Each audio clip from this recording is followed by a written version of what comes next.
We are live. Hello, everybody. Welcome to another Sunday live chat. We are talking about dialogue today, which is very exciting. So we'll be going around and saying if why or why not dialogue is something we feel we are pretty good at or something that we enjoy writing. I'm happy to go first. I really enjoy writing dialogue. I don't know how good at it I am, but I do enjoy it, and I do enjoy like not as much anymore now, obviously, but sitting in coffee shops and like eavesdropping on people and like picking up like little tips about, oh, I could have somebody say that, or that sounds really cool, or and because it's also a manner of like the dialogue really reflects a character's personality, and so when I like eavesdrop or get ideas for dialogue, it always gives me ideas for like specific characters. So I really enjoy writing dialogue. Kelly, what about you? I feel kind of similarly. I enjoy it. I feel like I'm decent at it. I feel like I'm good at knowing how people naturally speak. So sometimes I do have to like self-correct a little bit of like books shouldn't be too realistic. Like we all fumble words more than you want to use in books and stuff. So I feel like I'm good at making it natural, but then sometimes have to be like, no, like, yes, this is how I speak, but people don't want to read this. Yeah. That's really true. Rachel, have you on my other side? Sure. I don't. Oh no. Okay. Hold on. Sorry. There's like. If you can. It's not that bad. Oh, okay. Good. So why is there noise suddenly when I'm speaking? I feel like I like the really intense one-liners, but then I'm really bad at everything else. So dialogue is not my strong suit. That's fair, Kyra. I would write like an entire book of dialogue with no plot if I could. I probably have. Not that it was a good book, but I would do it. I do think maybe I tend a little bit to, I like really snappy, like banter dialogue. I was going to say, you're a banter writer. Sure. I'm a banter writer. So I sometimes wonder if I'm not writing that, how I do, but I do have a real sweet spot in the banter area. What about you, Des? Hate it or love it? I love writing dialogue. It's my favorite part. Most of the time, my scenes are like floating heads in nothingness until editing, because I like will write like 3 pages of dialogue and say, wait a second, something's wrong before I like even notice. But I started writing like plays and sketches really young, and that's all dialogue. So I think that's like what helps. Right. I don't know about you guys, but I think something that taught me how to write dialogue a lot better was beta reading other people's dialogue and being like, oh, this, dialogue tags, for example, if you use too many in a row that are like, oh, she whispered, she screamed, she murmured. I was like, oh, that's really noticeable. So that's one of the things I learned early on. And realized that I was doing. So if anyone has any tips or like things they learned about writing dialogue, this is definitely a good place to share it. Like I said, I also had somebody point out to me, like, hey, you can put body language and action like around your dialogue. So you can have like a little clip of a speech and then a body language thing going on, like, oh, he picks up his mug and looks at her over the top of it, and then you can have the rest of the sentence. And I went, oh, and it was kind of like a light bulb going off in my head. And from that, I learned, oh, I can do a lot more and have like, like underlying tension, like she's saying one thing but her body language says another. Any like micro tension like that, I am absolutely in love with that. So anyone else have anything that they picked up on or had pointed out to them, or even like read a book and were like, what is going on here? I would like to say that Emma is in the comments today, and she just commented that reading bad dialogue is actually helpful. It helps you recognize what you're doing wrong. And yeah. So like if you say it out loud or you see it yourself, you're like, oh yeah, okay, not this. Yeah, exactly. Misty Kate did ask, is today a workshop or a discussion? Today is just a discussion. I would actually love to do a workshop on dialogue someday in particular and have like examples on the screen.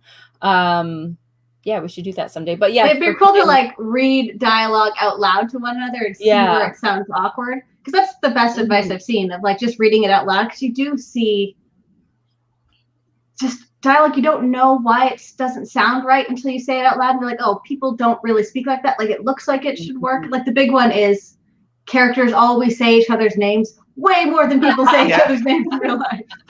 Which sometimes you need, because like you can't just be looking at someone because your reader won't pick up on that. But it does become very noticeable very quickly, of like, oh, I would not have said this person's name 18 times. Yeah, that's really true, reading it out loud. Somebody who does dialogue really well and in a way that you can get like exactly who the character is, even if they're not, like, there's no dialogue tag attached, is Stephen King. And like I have issues. Oh no. Her internet was doing so good. Oh no. Oh dear. But she said Stephen King. Yeah. Oh, you look like you're back. Oh, am I back? Am I back? Yes. you're We back thought that you now. said Okay. Stephen King, but kind of missed The why of why Stephen. Yeah. Yeah. Yes. Okay. The reason I was saying is because his dialogue is often very punchy, and like the situations are obviously often horrifying and or violent or whatever, and the characters are really realistic in these scenarios, the things they say and the way they respond to things. And you can usually tell exactly who's talking without dialogue tags. So if you're looking for good dialogue, that's definitely a place I would. But like I was saying, there's like a lot of his books I have issues with, or I don't think are well written, but he is very good at dialogue. I think increasingly my advice for like if you're trying to work on kind of any aspect of voice, but like I think it could work for dialogue too, is like listening to audiobooks. I noticed that with the last book I wrote, is that when I went to revise it to kind of focus specifically on voice and like how my characters talked and how they sounded, I'd been listening just like all the time to audiobooks, and specifically I was writing YA romance. And listening to a lot of those, and so I just like had that voice like in my head, not like a specific narrator or specific voice, but just like the general essence of a YA rom-com voice, and I think that helps too. Yeah, that's like kind of a thing where because I read so much fantasy, I'm sort of used to seeing these like long monologues or like really fancy language, and like nobody speaks like that, and I definitely don't speak like that, but I want to write like that. So when I say it out loud, I'm like, this doesn't sound right. But maybe we should. I'm down for a couple of villain monologues every once in a while. I think like semi monologues are okay as long as it's not like, as you know, Bob, I am taking over the world and this is my evil plan, you know, like, yeah, it's let me not tell you my whole evil it. plan right here and now. Yeah, like the evil villain monologue, so the hero can go do whatever to save the world. Yeah, I think unless it's you're like telling a story, I don't think you should be monologuing in general. But like, I do love a good speech, but you see it more with like TV, of like a character can like give this big speech, but because it's visual, you can get away with more because it's not just this like one character standing there and speaking to somebody, but they can do that on TV because like, you see all the emotion through their face, whatever. And I love those moments, and it's really hard to get them across in books. Yeah, that's kind of what Aaron said, where the body language thing comes through. Since Aaron mentions the as you know dialogue, that's actually something I like kind of wrote a paper about in college. So my background in college, I studied linguistics, and there's basically the kind of the set of rules that dictate how people normally interact in like a normal conversation. So not like it's different if they're like obviously trying to lie or tell a joke or something or tell a story, but just like a normal conversation that like two people might have at a coffee shop. There are certain rules that dictate that, and one of the rules is that you don't tell things to people that they already know, that you already know they know. And you see it all the time in books. And basically the premise of this paper was that I kind of looked at these 4 rules. They're called the Gricean maxims, after this guy named Grice who came up with them. learn something new every day. But basically, like the point of my paper was that like good fiction dialogue, it does differ from natural speech in a lot of different ways, but it does like follow these rules, these maxims, including things like not telling someone something that you already know they know. Another one of the rules is that you generally try to keep your conversation as short as possible. So like, you know, if you're going to, like, you try to get to the point as much as possible.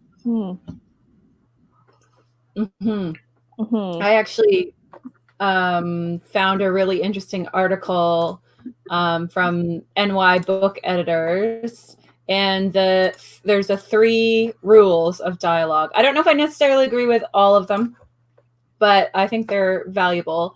So 1, it must move the story forward. Dialogue must move the story forward.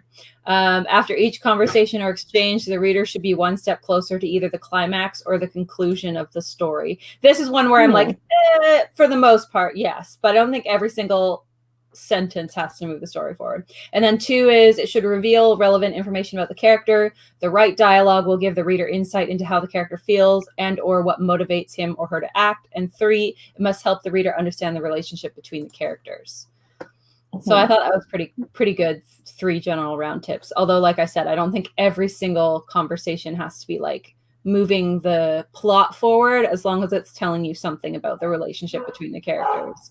Yeah, actually, like maybe every conversation needs a piece of that, but not every line or anything. Yeah. Yeah, there's a point in the comments, and Griswold said that I realize people rarely come out and say what they mean, especially in the first sentence they speak. And like that's another part of dialogue where everyone says, oh, don't be boring, and like don't have 2 characters sit down for dinner and be like, hi, how are you? I'm good. How are you? How was your day? Like that's plain, that's boring, no one cares. But if you're in a scene where that's not what they mean at all, or maybe one of them knows something about the other person, that person doesn't know they know, and so then that is a way to like really switch the scene around and give the scene more tension. So you could have 2 people just saying, hi, how are you? How was your day? And have it be this like really intense moment between people, even though what they're saying is kind of boring. So it's, but that's, I don't know if that's like a general dialogue tip or more of like a general writing tip. I was just reading Burn Our Bodies Down by Rory Powers, and I really liked how she did dialogue because she's a beautiful writer, for one thing, and she has a lot of almost like silences between the characters where the lack of dialogue almost speaks more than like if the character had said something, because it's all about family secrets and things that the character's grandmother in particular isn't telling her, things she isn't saying, and you get the idea, you know, it's like in Signs. I loved that movie when I was younger because like you don't see the alien until the end, and it's like the more you watch, the scarier it becomes because you're like, I'm more afraid of what I can't see than if you showed me something obviously dumb and cartoony at the beginning, right? And so that's what it felt like, the literary equivalent of that. Like, wow, these are dark secrets because nobody will speak about them, but everybody in the town is like, you know, obviously freaked out of this family. So I thought she did that really, really well. That was Burn Our Bodies Down. Good book.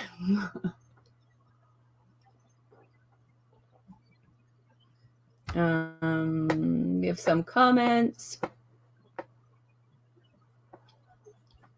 Misty Kate says, one of the most effective dialogue tips I've found is to have a character reply indirectly instead of just back and forth.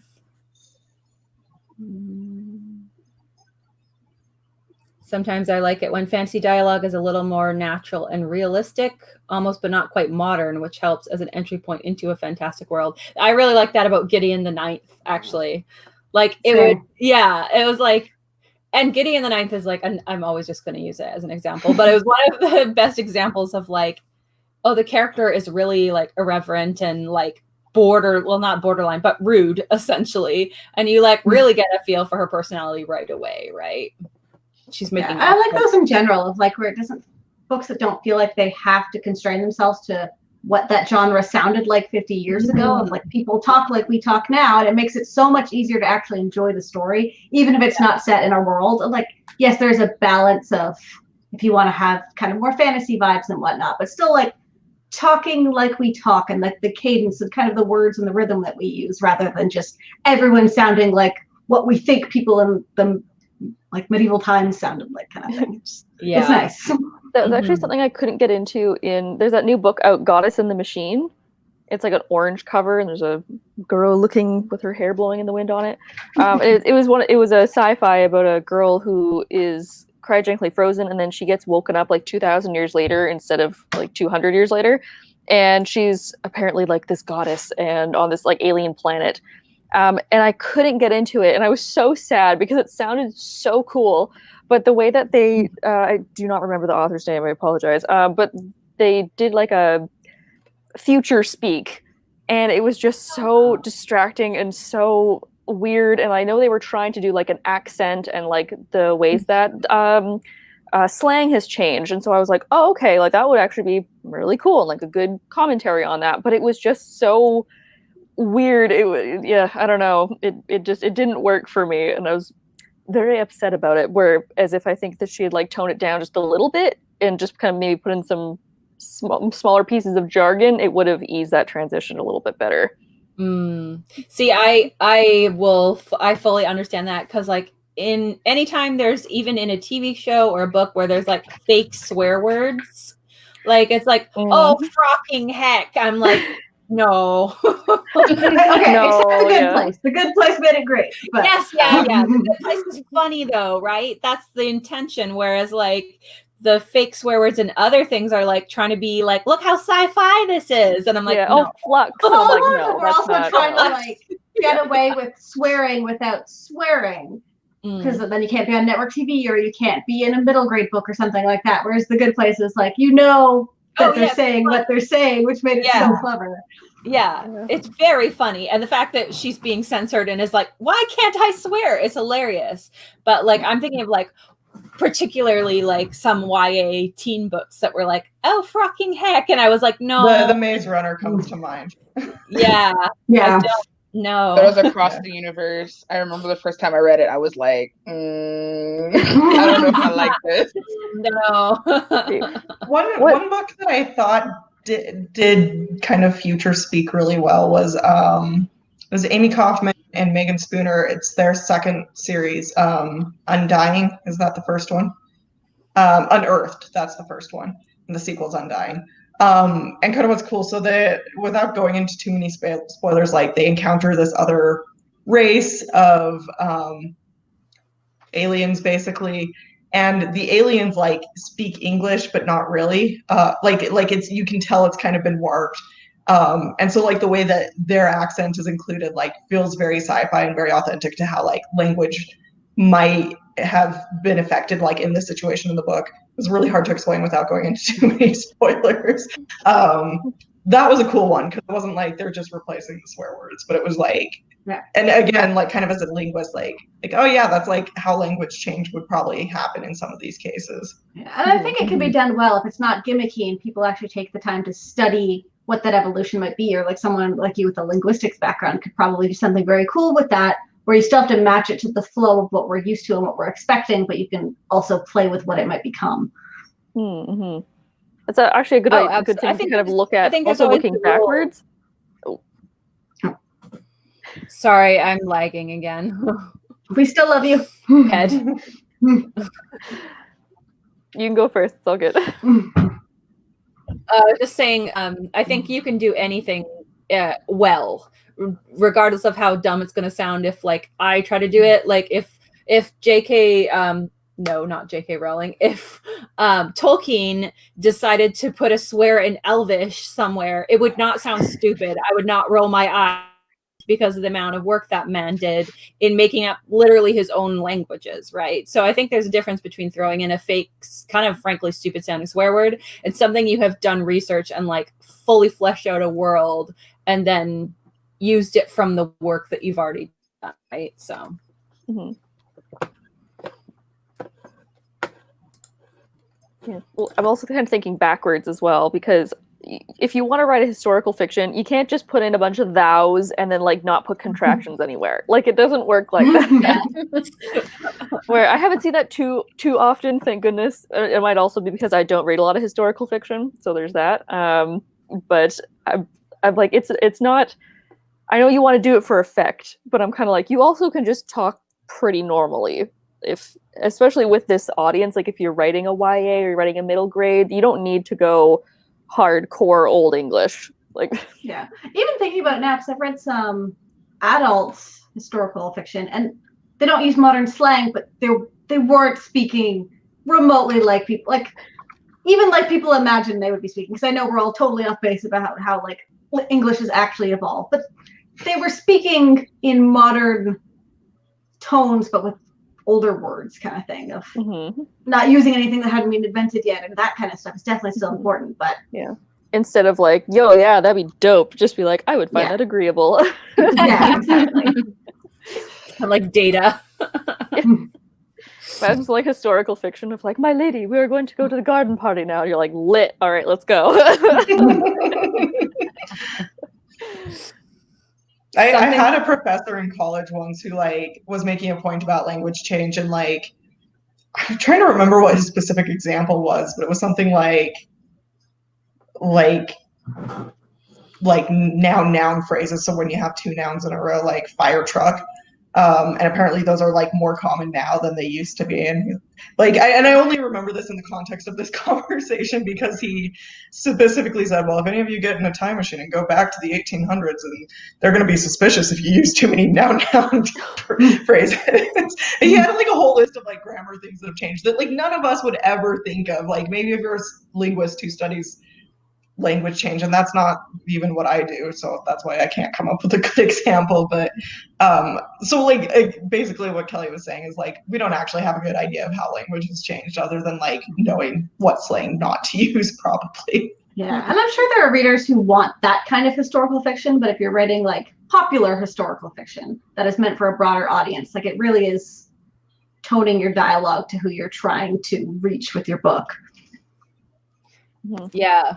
I don't know how you guys feel about it, but I know that if somebody tries to write like a heavy accent in dialogue, like I have strong opinions about that. It looks like Rachel maybe does too.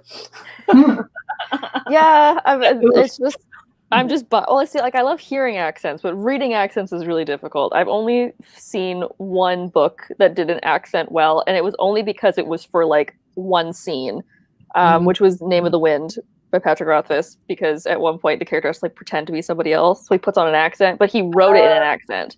Okay. And it was weird, like, but that was the only book that I've ever seen that I've personally read that I enjoyed that part. And I know that there's a ton of like Highlander romances where there's a Scottish guy and they write in the Scots accent and stuff, and I don't know, it's really it's difficult as somebody who like doesn't speak in an accent or like hear that regularly, because then I have to like sound out everything.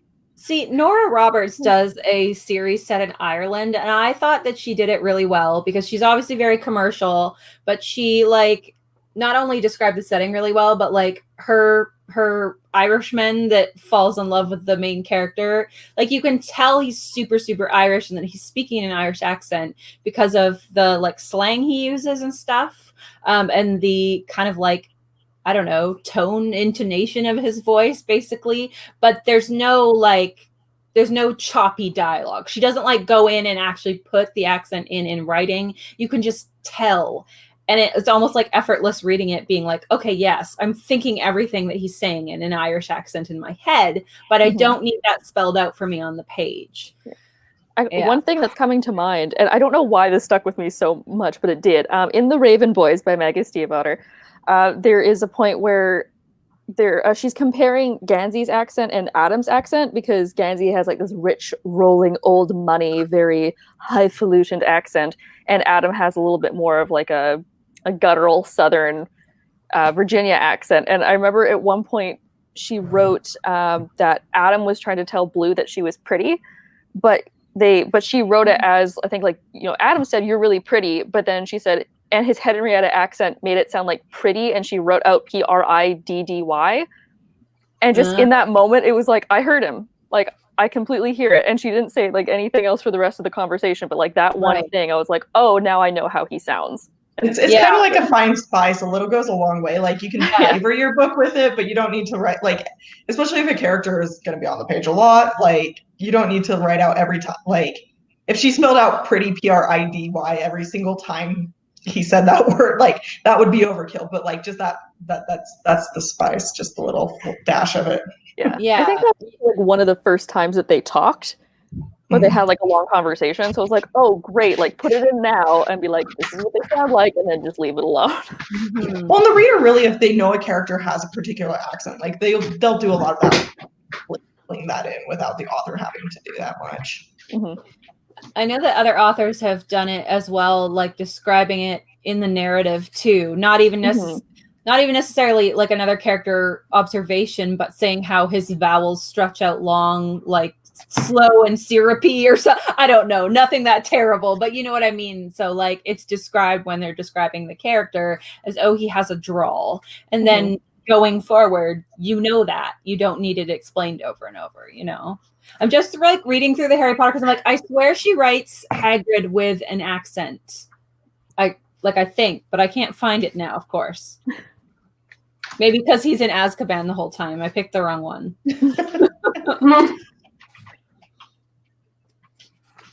I do think that's true, Aaron, for what it's worth. Yeah. Okay, like, come on now, get a move on, he called as the class approached. Got a real treat for ya today. Great lesson coming up. Everyone here? Right, follow me. So she just says like, yeah, as in YEH. It's not like too bad. She's just dropping some of the G's and then, like I said, spelling the U differently. So it's not like garbles or anything.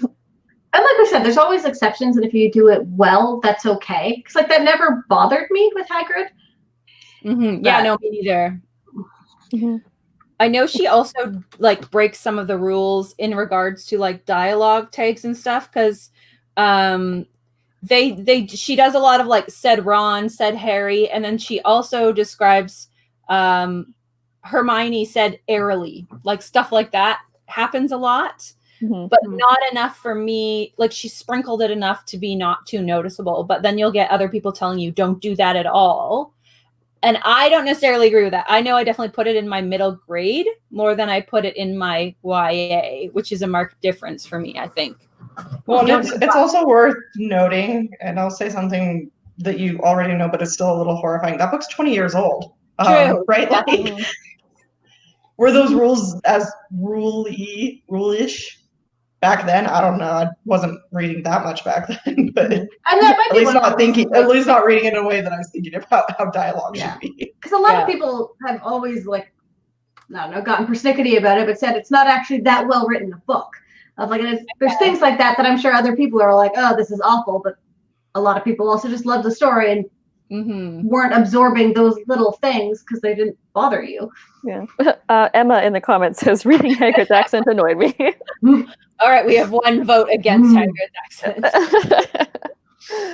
It might be a case of like, I can't remember when I first started reading it if it annoyed me, but like it could be just that I've read them so many times that I don't notice it anymore.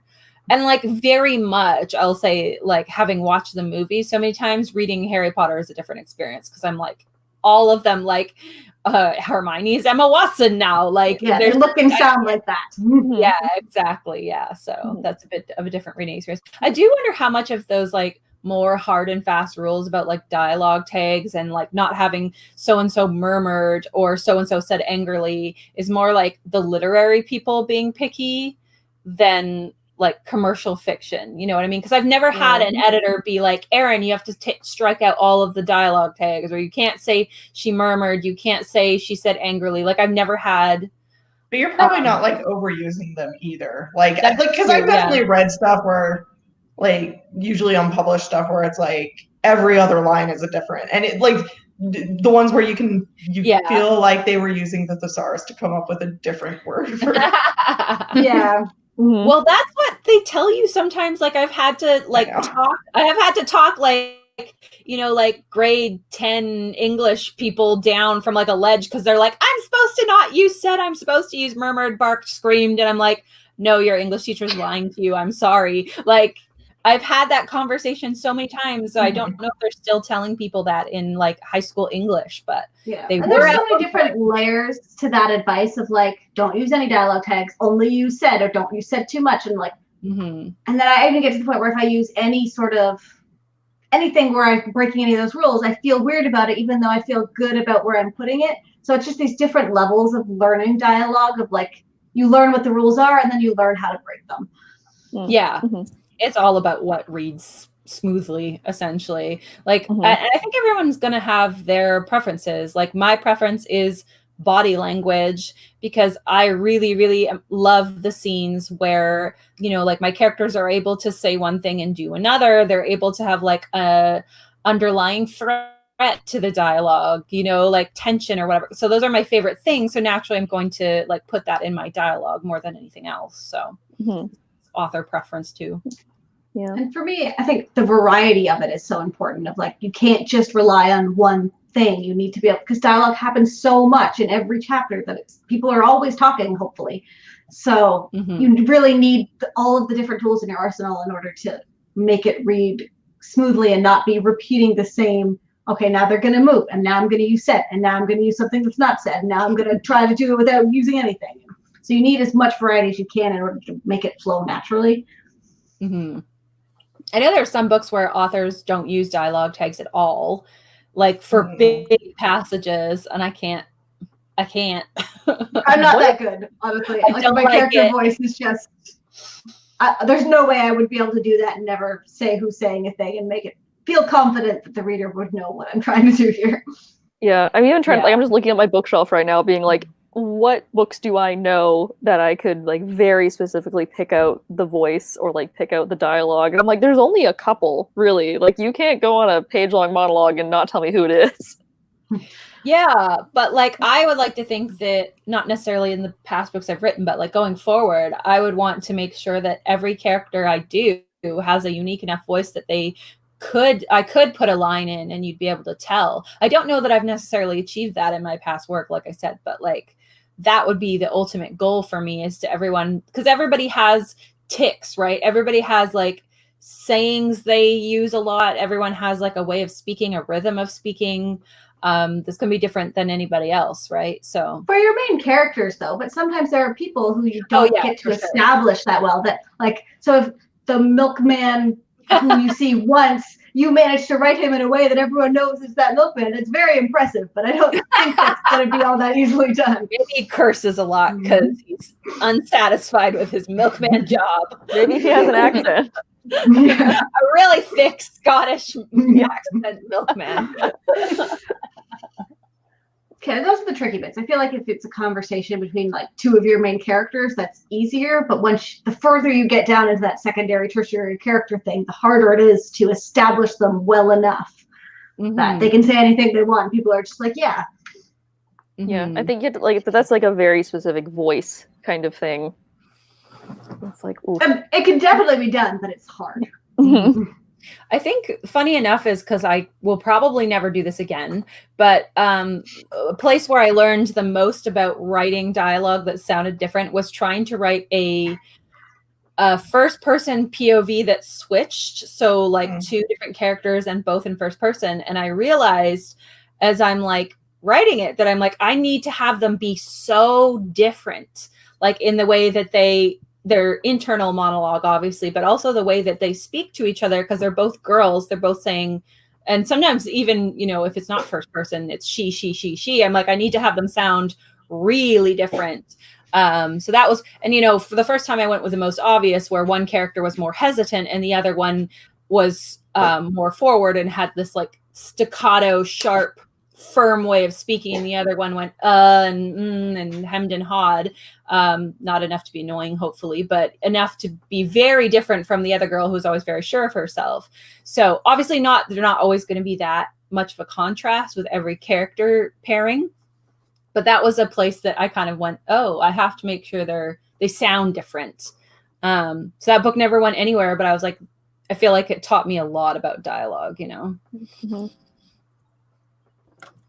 We have. I mean, I'm just sorry. I'm just like constantly now. I'm thinking, of course, of the Raven Boys, and so I'm like, oh, the way that I mean, there's a big crossover between voice and dialogue. So I'm trying to be like, what one am I speaking of? But I am pretty sure I'm talking about dialogue. Where like Ronan is always so aggressive and he swears a lot, and like that's just a part of his language where he will not say anything without swearing. So even if he doesn't have a dialogue tag, you can automatically figure out who it is. And like same with Gansey has a very highfalutin, very politically correct, everything is polite and what have you, kind of a voice. And even when he's just like talking to the person at the pizza place, like he's very polite and he's very calm, and so like that is also like where that's how you can kind of like pick them out. And if you ever say something different, you're like, oh, that's not their voice, that's not their dialogue. Yeah, no, that voice is like the overall book. So you as a writer have a voice, and then your characters have their dialogue and they have their own voice. So yeah, you're talking about dialogue. But no, that's a really good point. I love using Ronan as an example because like if you think about two characters that are like kind of irreverent and rude, and like Gideon the Ninth versus Ronan, where if you listen to Gideon, she's like, nothing is serious, right? Everything is a joke. There's probably like jokes about nudie magazines or something going on. And then Ronan is just kind of like aggressive, right? So they're both kind of irreverent and rude, but they're very different types of irreverent and rude, and they're going to sound really different. I would love to do a whole study someday of like different types of characters and how their dialogue sounds. And yeah, okay, we just need to do a workshop at some point and just put people's dialogue down, because that would be fascinating. Helen says books like The English Patient by Michael Ondaatje, so I probably completely Ondaatje, I totally butchered that, or Blood Red Road by Maura Young, who don't specify what is dialogue versus what is regular narration, can be super difficult to read. So they don't have dialogue, like my brain is not. I feel like I read and very much disliked Blood Red Road. Oh, I have for that reason, but it was a while ago. There was something like that one, or so there's no quotation marks is the thing my brain was trying to come up with. No, it's not quite that. Maybe, I don't know for that one specifically, because dialogue and narration are usually very obvious because dialogue has quotation marks, but like I would assume there's no quotation marks then, which is I wouldn't be able to. I'm not like a literary person. I'm not somebody that will enjoy a book whose like narrative and dialogue style is radically different and meant to be like a literary exercise. Like I'm not highbrow enough for that. Yeah, I found a review of Blood Red Road that says it doesn't even have quotation marks and the whole thing is written in a dialect, which is what I didn't like. Everything was like Hagrid speak kind of thing. But, interesting. Like it was intense and very different, and I finished it, but I did not enjoy trying to force my brain to do that. Right. I know there's some books like that some people will find really immersive once they get into it. But I'm lazy, and if I don't get into it right away, I'm like, I have so many other books to read. So I don't have to work for it, right? Yeah. I do not read to broaden myself. I read to entertain myself. So yeah. Looking at the reviews, some people loved it, some people hated it. It's just it's one of those things that's not for everybody. So yeah. Exactly. Yeah. I'm thinking right now, my brain went to like slang and pop culture references. And so like, do you guys like that kind of thing in books? Not generally. It depends. Yeah. It dates a book so fast. Yeah. And it's also like sometimes the cultural references, it's like, and I'm thinking specifically for like children's books, it's like, this is a cultural reference your 40-year-old author would get, but not necessarily like an actual teenager. You see that so much of like all these YA characters who are really into 80s music. I'm like, I just had that epiphany of like, I wonder if that's why all these like quirky teen protagonists are really into like records from the 60s and like 80s mixtapes, is because it doesn't date them as much. Either that or it's just the adults writing these teens. Yeah, that's what they know. Like, that's actually what I like as a teen, so. She really likes Van Halen. I swear. Yeah, okay. So I like it if I'm reading, because I'd love something like that that's hitting those cultural touchstones right now, but I have to read it right now. I can't read it 5 years from now. So it really shortens the shelf life. Yeah, and it's so funny because like I obviously love Gideon the Ninth, but I did not love all the like meme references because I don't know. I was just like half of them I didn't get because I'm not cool enough, and the other half I was like, oh ha, it's a meme. So yeah, I did enjoy them. I could like the ones I got. It's like, oh, that's fun. I understood that reference. But other ones were like, if I didn't get it and I didn't even notice it, which was the case for most of it, like for me, it was just them saying funny things, and I didn't get that they were memes because I am also an old person. Yeah, some of it I would read like the left beef or whatever. I was like, this is what? I don't get it. Like the sentence made no sense, right? So like that actually made the sentence not make sense for me because I wasn't up on my memes, on my pizza beef memes. Like yeah, but to me they spoke like that so much that like I could understand that it was a reference they were making to something, to each other, or imagine this is a world that has evolved since all of our memes, and that our memes are their history kind of thing. If you understand left beef, then I haven't read that book. I haven't read Gideon the Ninth yet. It's on my list. You can look out for it now. Yeah, well, it's just like because I'm familiar with that, and I think it's a very funny meme. I probably would have thought that was very funny. For the people that were there for the meme and saw the meme and were like, oh, haha, this is great. But anyone else would just be like, huh, what? Like. Yeah, well, it's also kind of, I'm trying to think now of like if I know I'm sure everybody knows that person that makes Harry Potter their entire personality. Not saying that that's like necessarily a bad thing, but at the same time, it's like, okay, you can calm down now. But like if you wrote a character like that, who that was their everything is, oh, well, you're such a Slytherin because of course you're doing this and like that kind of thing. I feel like that would get annoying to read. So people don't talk like that in books, or people aren't constantly referencing this funny TikTok or, oh, you should watch this great YouTube video. Like I've seen it a little bit where they're like, oh, you should check out this girl on YouTube. And that's kind of like the extent of it.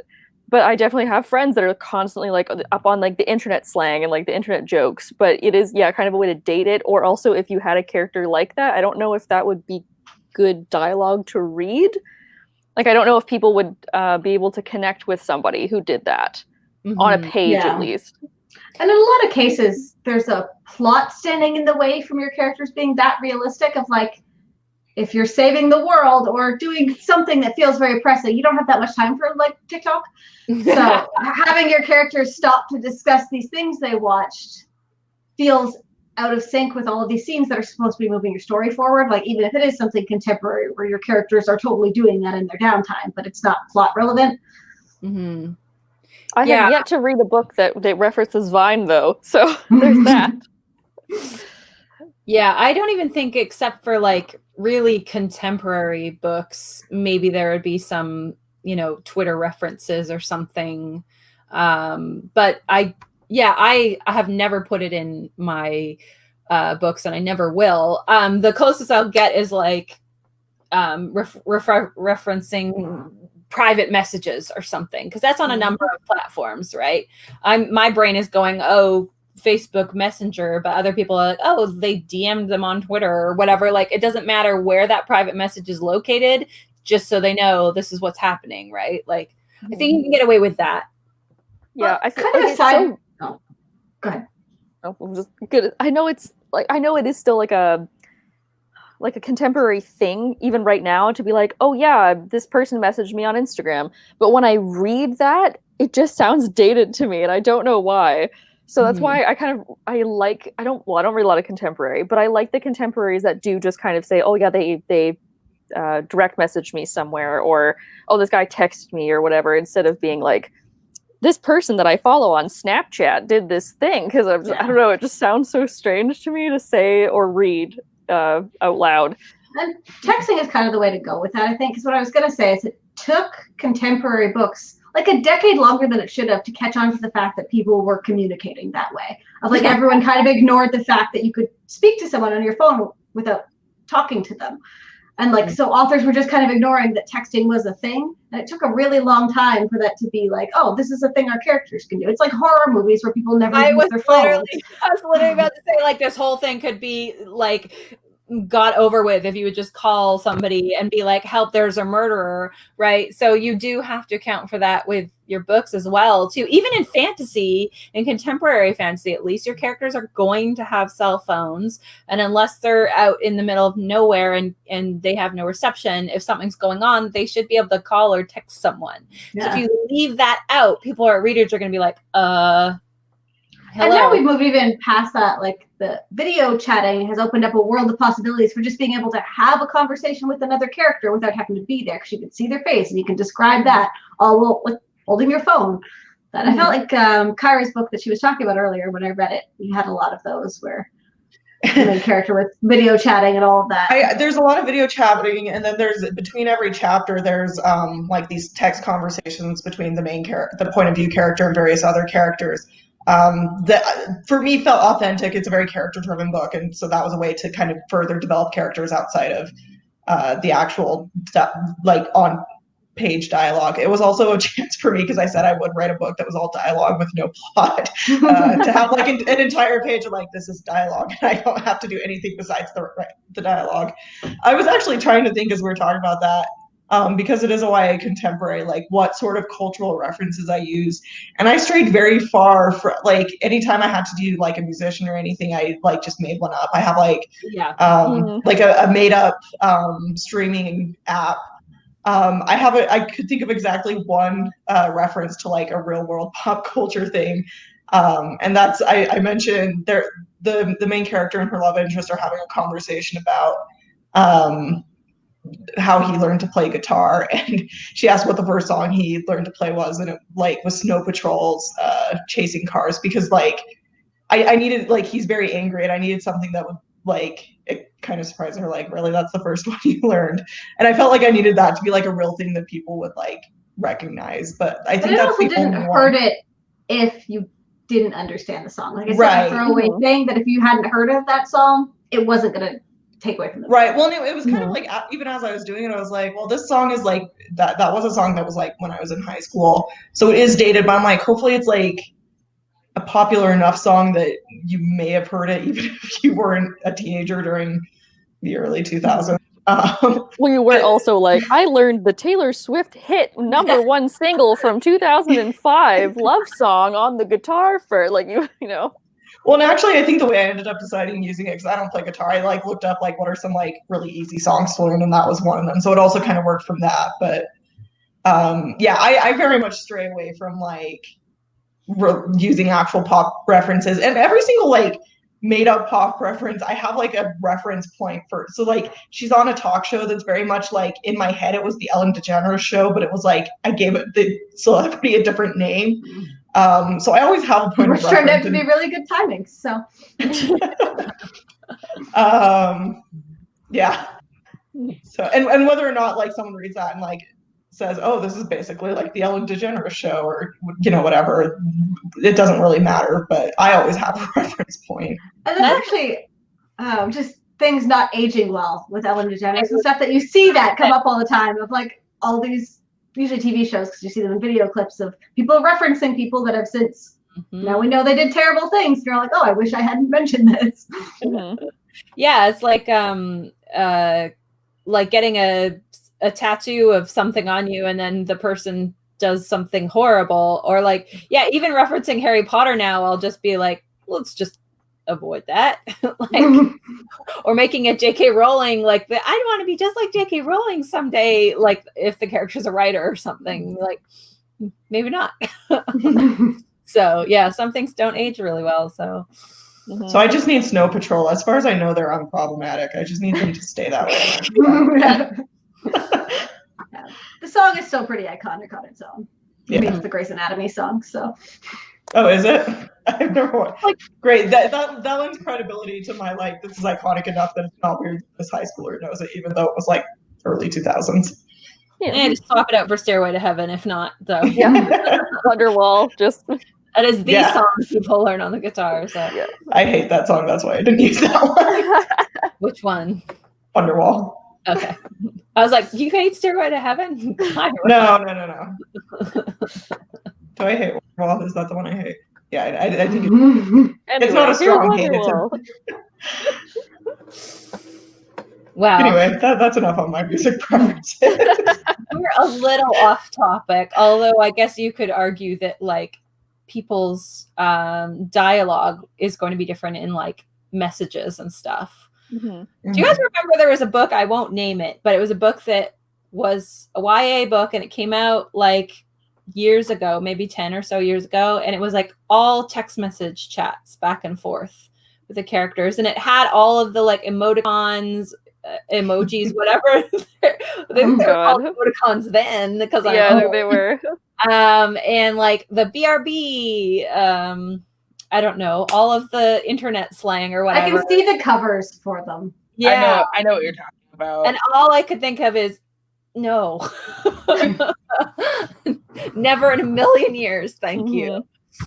There was another one that was done with it was all emails that I read like back like middle school, like 6th grade maybe, and I've always thought it was weird because now it's super dated because it's all emails. And she was like really excited to get a computer so she could send emails to her pen pal. My god, adorable. Actually, I'm just thinking of Red, White, and Royal Blue does that as well. That was one of the emails. Yeah, but that's also a really good way to show dialogue, is because they speak to each other in person, but then over email, they speak a little sort of the same, but they also speak very differently because of like what they're talking about. So that's also a way to, I do feel like there's room to play with text speak more now than there was when it first became a thing. Of like, we've gotten a lot better at getting tone across just with like a couple of periods placed a certain way, and like it's become a bit of its own, not language, but way of communicating that we understand. Yeah, and that's there's some kind of fun stylistic things. When I was writing this book that had all these text conversations, I had to like constantly stop and think like, okay, is this someone who like uses punctuation in their text versus not? I think increasingly like it's easier to spell things out than to use abbreviations. Like people have swipe or voice, because you know, back when we had to like T9 and type in every letter like 5 times, like, you know, so technology has actually changed stylistically the way we text too. But there are some kind of fun things like who uses multiple exclamation points, who uses all caps, who uses... But there's nuance that we might get now that we wouldn't have before. Like, it's very different if you start a conversation with hi or hey or hello, or if you're spelling K with a K or an OK or O-K-A-Y. Like, it all kind of means different things now, which is really interesting. It's a lot easier to be passive aggressive, which is harder to do in written dialogue. So I love me a good passive aggressive character. There's some witty banter with some sass thrown in for good measure. Exactly. Gotta love me some sass. Yes, exactly. Just looking at some of the comments. Stephanie says, please save the stream. We always do. It always gets uploaded onto the channel once we're done. So it will be there forever. I think this probably changed into a bit more of a like how to use dialogue to not date or so your books. Of like, it was a bit more than a dialogue discussion. So we'll definitely look at doing that dialogue workshop we were talking about some point in the future. Yeah. Well, like writing dialogue is basically like, what do people say? How is your person going to say it? What are they going to say when they're angry versus how are they going to speak when they're happy? Or read it out loud and see if it sounds like a regular conversation. Because it's also so subjective of like what story you're trying to tell. Well, probably like different from our normal workshops, but there's probably something worthwhile in like having people submit dialogue and then we're going to read it and talk about it. It's just, cause I think there's a lot to learn there. Just finding people who are willing to have us dissect their dialogue. But I like that idea a lot. Yeah, we can workshop dialogue from like published books and stuff, obviously. I think it's got to be stuff that's a little rougher. Otherwise, we're just kind of reading books to each other. Yeah. Well, we got a couple people being like, would love a workshop. This is good. Yes. We'll plan for that eventually. We'll submit dialogue and have some of my terrible dialogue. Yeah. Yeah, I can definitely send in some rough draft dialogue. I've got an abundance of that as well. Great. Even like how your dialogue changes depending on the person that you're talking to, or the circumstances. Like if you're in a hurry, like you're a lot more like even if you're not normally like a very staccato sort of speaker, you're it's going to be a lot more clipped if you're in a hurry. Or like if you're trying to be more professional, or maybe if your character's had a drink, how that's gonna affect the way they speak. More openly, probably. Perhaps. Oh my gosh, I was just trying to look up like other articles about like dialogue in general, and I stumbled across one that was like, make sure you use dialogue tags. Oh no.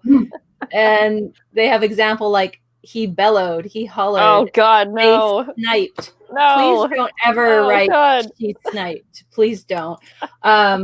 That is bellowed. I don't like that one either. I don't like that word at all.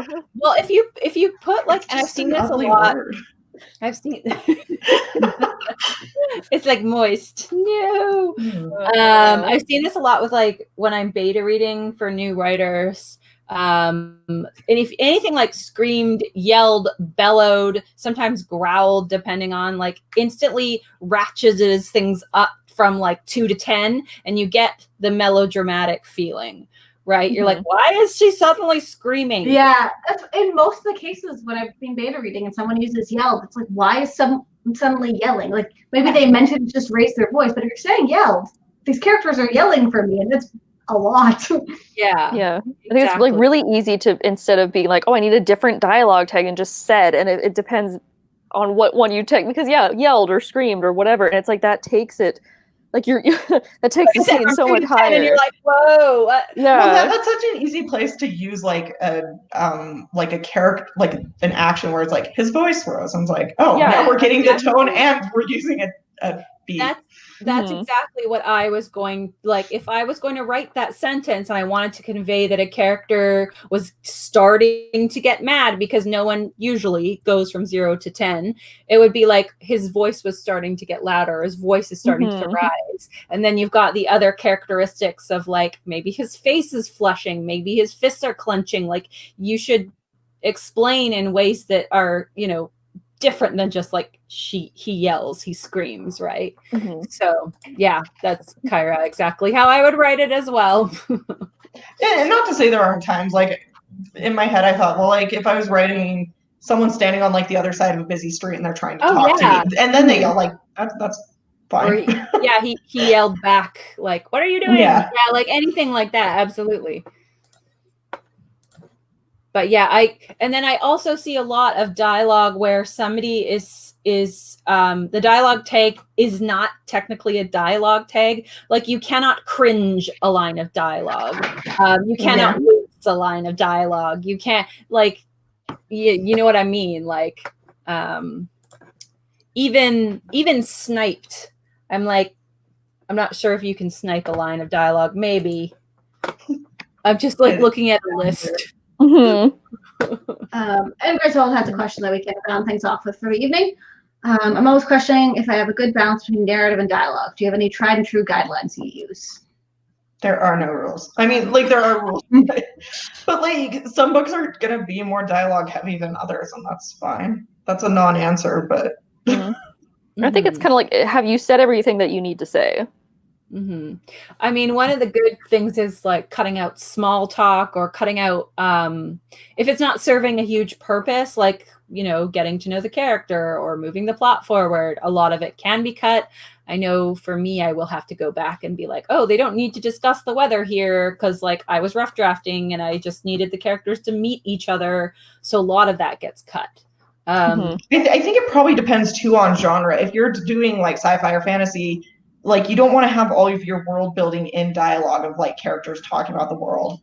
And if and so in that case, you're going to need more narrative to do things like world build. Whereas like if you're writing like a rom-com or something, in a lot of cases, then a lot of the action is the talking, in which case you'd expect a higher amount of dialogue. Yeah, for sure. Yeah. Well, I guess that was kind of how I was looking at it, rather than like looking at what you can cut and whatever. looking at all the information you need to get across to your reader, and then for each bit of that information, you find the best way to do it. So should this be narrative or should this be dialogue? It really depends on that piece. There's no balance. It's finding each scene or each paragraph really is what's the best way to get this across to the reader. I like what Kyra said about making sure if you have something like a high fantasy or a science fiction, make sure you're not basically like taking an info dump in your narrative and just putting that info dump in your dialogue instead, because I definitely have seen that. And, taking an info dump.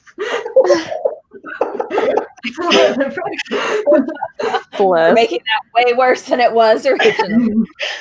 Well, like Kyra, kind of what you said earlier of like, you don't need to tell people what they already know. Yeah. So if you're not going to be like, well, as you all know, 2,000 years ago, when there was this magical war, like, it's just, yeah. No, it's kind of like everything else in your book, right? Like, you want it to serve a purpose, and you want to be aware of what purpose that is, whether it's advancing the plot or world building or character. And that's true for both the dialogue and the narrative. And like, anytime you do it, you also want to consider like, okay, right now I'm doing this using dialogue. What are my other options? And that's how you're going to find what works for you. Well, does anyone have any final notes about dialogue? Any final tips? We will talk about this again in the future for sure. Yes. Yeah, we definitely need to have an actual workshop where we can workshop people's dialogues and use examples and all of that fun stuff. So, and thank you everybody who got in and commented and asked questions and joined us for the chat today. We love you all. Don't forget, we have videos 2 times a week, and we are back next Sunday. Do we know what our next Sunday live chat is? Book club. Book club. Yes. Oh my God, is it book club already? Yeah. It's the 20th. Right? Oh dear God. Yes. Yeah. Clap when you land. So, clap when you land for book club next Sunday. Please join us. It is a very short book, so you can definitely read it before the week is out. Okay. Yeah, it's super quick, like a one sitting kind of thing. You got this. Yeah. Very skinny. Okay. Thanks for coming, and we'll see you next Sunday. Bye. Bye. Kelly needs to hit the button.